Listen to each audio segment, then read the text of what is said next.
Thank you for joining, where we're going to take a look at extending Spotfire capabilities, specifically how oil and gas operators and finance organizations are gaining reservoir insights with an application that is built within Spotfire. My name is Toby Burrow. I'm a product manager at a company called S&P Global within the Commodity Insights division, and I'm very excited to bring y'all the functionality that we have in Spotfire to assist oil and gas operators and those finance organizations to gain relevant insights. Bit of an agenda and what we're going to cover today. I like to keep things very simple, and the main focus and what I want to get out of this is how S&P Global plus Spotfire are enabling a more robust understanding of unconventional oil and gas resources. What are we going to cover? First, we're going to talk about who am I and what is S&P Global. Actually, we're going to focus mainly on just S&P Global and set that stage a little bit. We'll then jump into looking at conventional versus unconventional resources. And are they really opposites? I want to make sure that we're all in the same field here on the terminology that I will be using throughout the presentation. And then after that, we're going to go live, jump right into Spotfire and start taking a look at some workflows and some analysis that we have built for these oil and gas and finance companies to gain those insights. First is wine rack visualization, really cool visual, really interesting way of translating data into the subsurface. We'll then jump into a well spacing calculator and a vintage detection algorithm. And then we'll wrap it up with an automated polygon realization calculator. There is a caveat with the wine rack visualization though, and that is virtual wine is not available at this time. I apologize. I know the name is a little bit of a tease, and we all thought we were going to get wine in this, but maybe after the session, we can all get a little bit of virtual wine together. So what is S&P Global? Okay. S&P Global and IHS Markit, if y'all familiar with any one of these two companies, they merged about a year plus ago and brought the two organizations together. The company was branded now as S&P Global, and what we are delivering in this group is unparalleled data assets, comprehensive climate solutions, AI, machine learning, market solutions. Really did bring these two behemoth organizations together under one umbrella. Within S&P Global, there's multiple divisions. I personally work in the Commodity Insights group, which sees the bridge between S&P Global Platts and the IHS Markit Energy and Natural Resources groups. So that is really anything to do with commodities, and hence the name Commodity Insights. And that's the group that I will be, that I reside under. Digging down a little bit further, there is a software group within Commodity Insights that I'm a part of. Our software group is globally based. We have clients in 80 plus countries. Our geoscience software alone has seen 12,000 global licenses distributed. We're in 4,000 companies in North America, 1,500 globally. So large reaching capabilities in our tools. I specifically work on a application known as Analytics Explorer, where we will deliver machine learning and automation tools. So what is Analytics Explorer? It's a third-party application that sits within Spotfire. And our main goal is really to try to extend the capabilities of Spotfire. Geologists and engineers are the primary users of the application known as Analytics Explorer. And it's important because we deliver machine learning and automation solutions to these energy professionals. The presentation today is going to cover mainly the automation tools that we have in Analytics Explorer. Actually, it's going to cover just the automation tools that we have. And the dashboards that we are creating dynamically as the geologists and engineers run those workflows. To understand our automation tools, I want to make sure that we get a little bit of understanding of some terminology I'm going to use. and I'm going to try to distinguish this idea between a conventional oil and gas resource and an unconventional resource. So I've pulled out a little schematic that details the difference between a conventional resource and an unconventional resource. If you look in the schematic in the left-hand side, that you see a straight black line right into a kind of an orange half moon. This is indicating a conventional resource or a conventional oil and gas resource in which a well will be drilled into this light blue layer, and the resources will be extracted to the well. An unconventional resource sits kind of in the middle of that schematic, in which you see that black line go down into a purple layer, and then it turns sideways. This is a horizontal well or lateral drilling. So in the unconventional world, they will steer the well laterally in that purple formation, contact the rock, and then they will start extracting the resources from that layer. At a very, very high level, the differences between a conventional and unconventional resource starts with the target. So a conventional resource, the target is going to be what's known as a porous or permeable rock. That basically just means that the rock contains a lot of void space. In that void space are fluids that flow easily. Okay.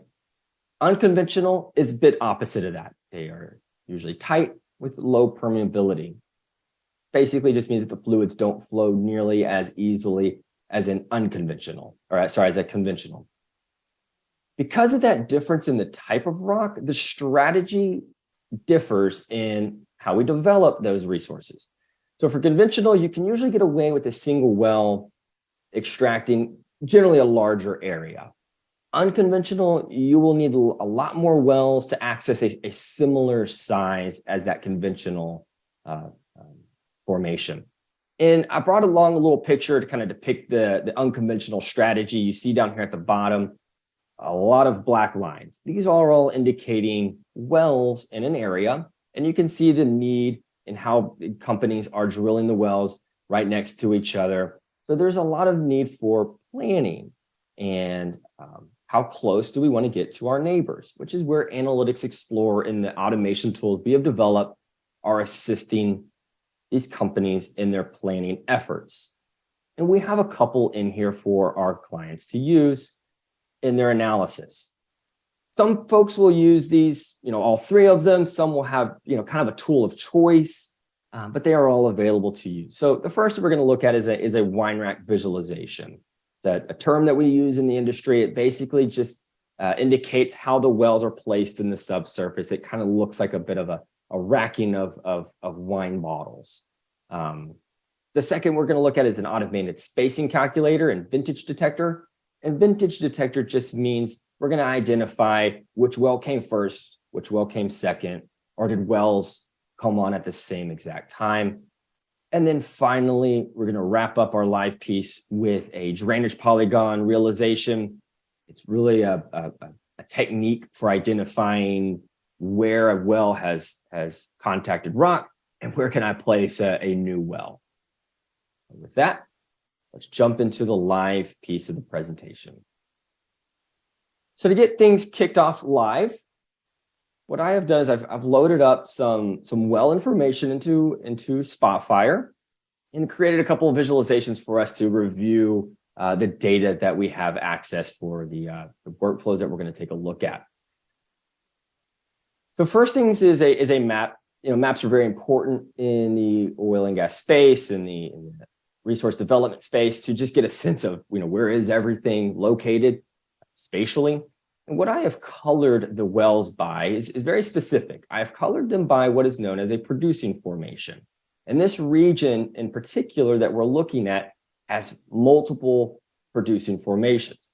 If we go back to that schematic that we were looking at before, where there is a single purple layer that a horizontal or unconventional well was targeting, this region has multiple purple layers, okay? So folks will come in here and they will target a couple of the prolific formations to extract oil and gas resources. So using Spotfire capabilities, we can highlight which wells we're looking at, different formations that the operators were extracting from. This only gives us a little bit of the picture of what really went on underground. If I zoom in, we've got a couple pads here in the middle. If I zoom into these wells, you will see interchanging colors. One blue, then one pink, one blue, one pink. And then there's an orange one there too. What does that really mean? It's hard to assess exactly the story that's going on below the ground by looking at a map. So we need to transform this information into a depth visual. And so we're going to do that now with our wine rack visualization capabilities. I'm going to open up wine rack visuals. And what this tool allows the geologists and the engineers to do, set a couple of criteria of how they like to view the wine rack, which information, what data do they have access to, which I've pre-configured already for us to quick jump the visual, but I've done some definitions of how I want that view to look. And let's hit OK. At this point, what's going to happen is Analytics Explorer is going to access all the data that I have in the background. So it's gathering all the deviation survey data, which there's quite a bit of it. You can see 900,000 points. Going to build a dashboard for me automatically within Spotfire called Wine Rack View. And it's going to configure a couple of charts for me to investigate the data that I have provided this utility. The first is a map. We love maps. I'm telling you, we love to make maps whenever we can. So we make a map of the deviation survey points where we've extracted some key points along the lateral wells. But the stars are really over here on the right. So let me highlight some wells.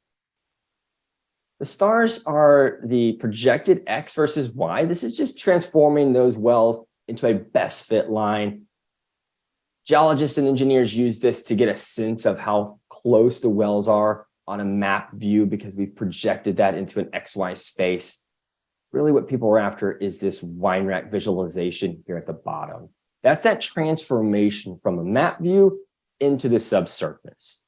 So what we are plotting on the y-axis in this graph is the subsea depth of the well.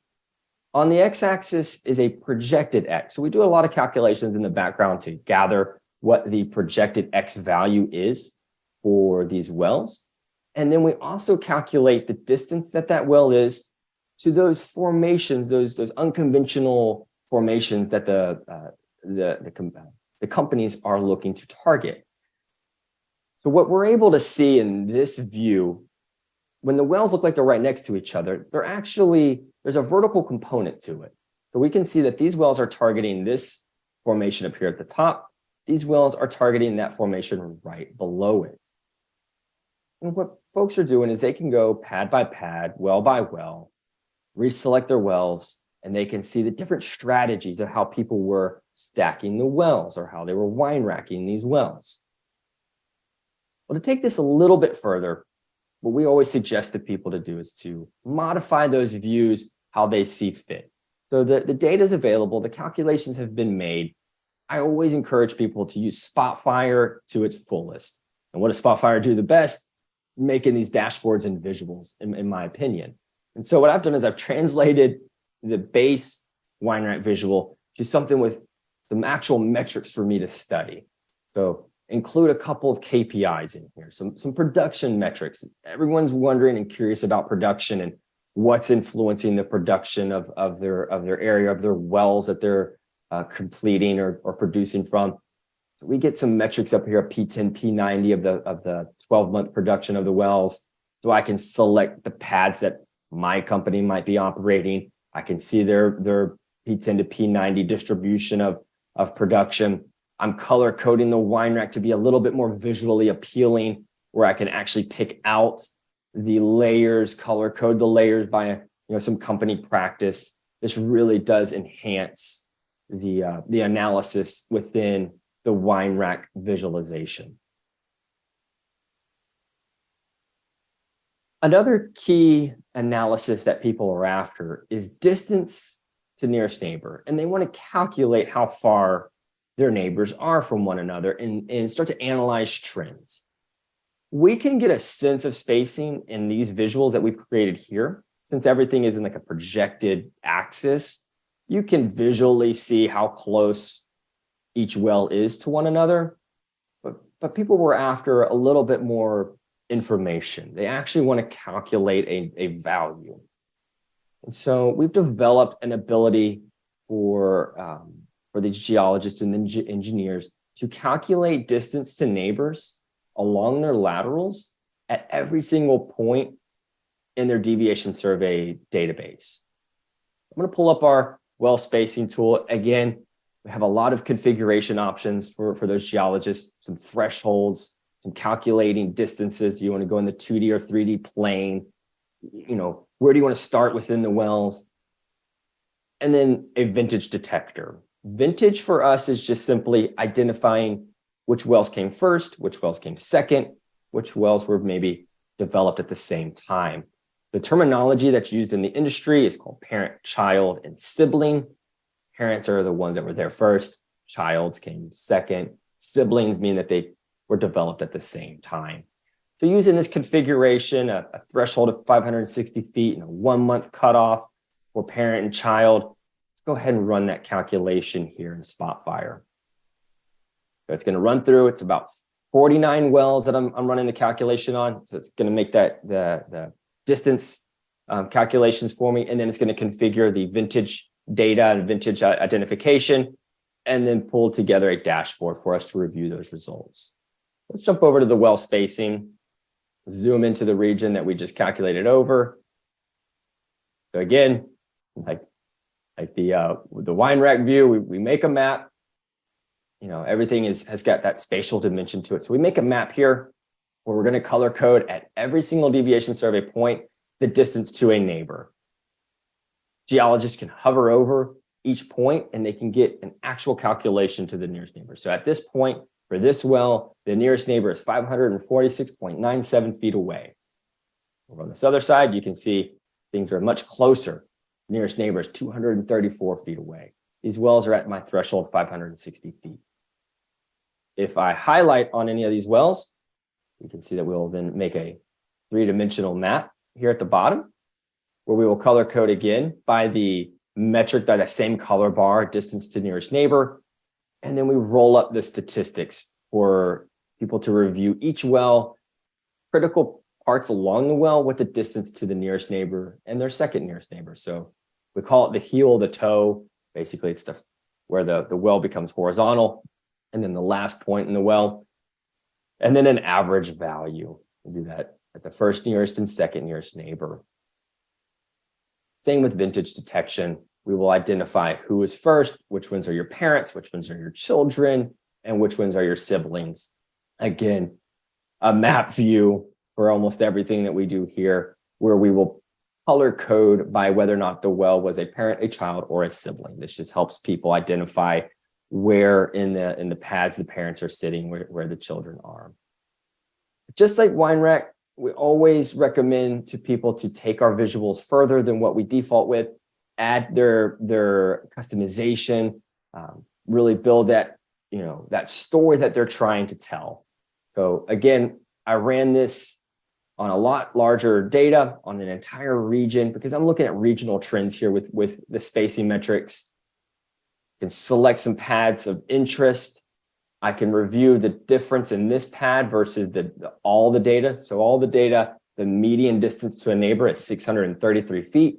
But for these pads in particular, they're a lot tighter, 549 feet to the nearest neighbor. Same with the second nearest. We have some more tight trends in these couple of pads here in the middle of the project area. Vintage, again, take it further than what we have shown you at default. I make a little KPI chart, summarizes it a little bit differently than a pie chart, so we can see immediately how many parents and children and sibling. A time graph where we're seeing the number of counts of each tag at the different timestamps, so you can see over time the amount of sibling development that was going on in this specific region.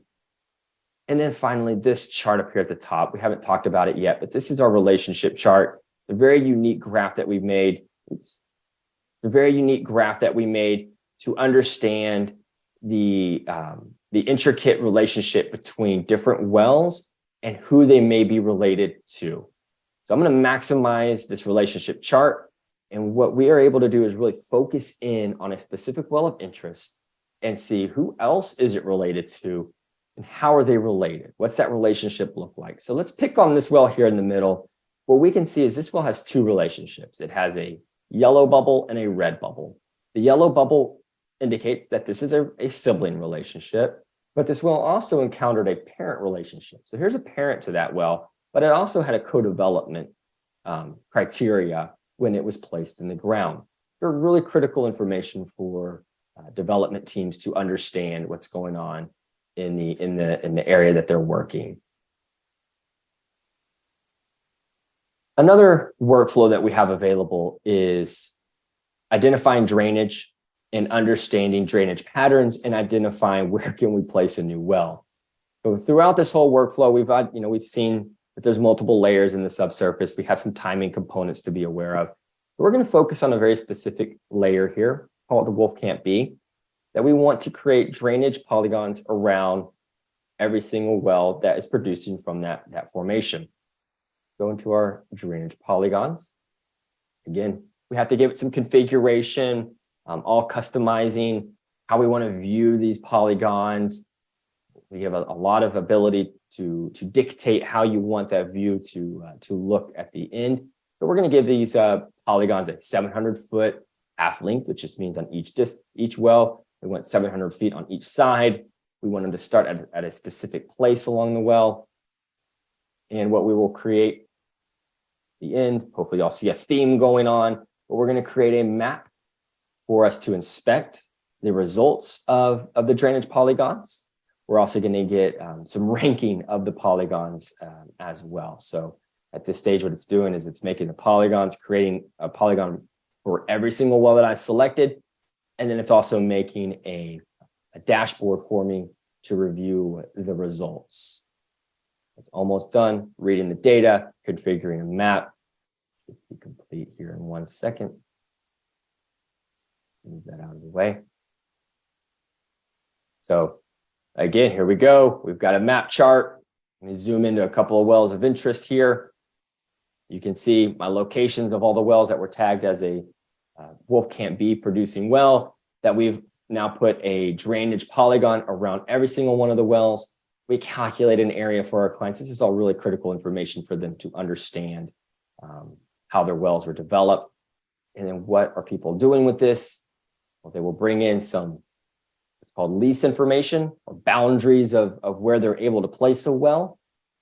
They will then plan new wells. Let me zoom into some planned wells here. So we're going to put some hypothetical wells in some new areas. And then using that same drainage realization calculation, I can place a drainage bubble on those planned wells where we can see some potential issues. So this third planned well seems to have a little overlap with the well above it. We might want to be aware of that. We can tell our driller, hey, be aware of that well above us, or a well that has nothing in between. We can really maximize our lease to its fullest. So in summary, through a partnership with Spotfire, S&P Global's Analytics Explore application is allowing energy companies to understand their assets like never before. Through the use of multiple tools, so things like drainage polygon realization, these aid geologists and engineers to identify new well locations. An automated spacing and vintage analysis calculator. This is going to really pick out some critical and key trends in regions. And then lastly, that wine rack visualization. That was that transformation of geology and well locations into the subsurface to assist in it's called a multi-stack play target analysis. So thank you very, very much for joining today. Again, my name is Toby Burrow. Really grateful that y'all joined the session today. My email is first.last name at spglobal.com. Would love to hear from you. Thank you very much.